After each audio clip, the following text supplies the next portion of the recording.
As I say, ESG is very difficult to define. And if I was to try and generalize, which is a bit of a fool's errand, I'll be honest, but if I was to try and generalize what it's really aiming at, I would say it's about businesses complying with their legal obligations, whatever they may be.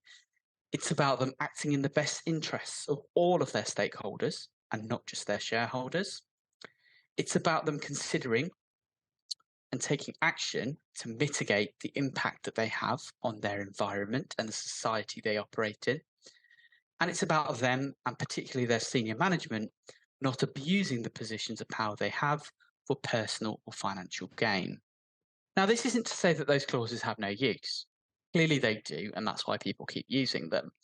They serve as a useful way for a company to demonstrate to the outside world, to third parties, auditors, and the like, that they've thought about these issues and that they've taken adequate or reasonable steps to try and address them.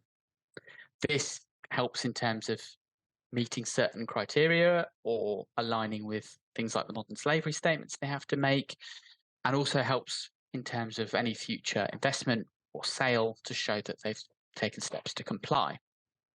With that broader understanding of the context and the key risks, you then need to make a determination. What are absolutely mandatory, have to have obligations, and what are voluntary, nice to haves? Now, this delineation on the screen is actually fairly typical of what most people would consider as mandatory versus voluntary. If it's a statutory obligation or a regulatory obligation, we think of it as mandatory.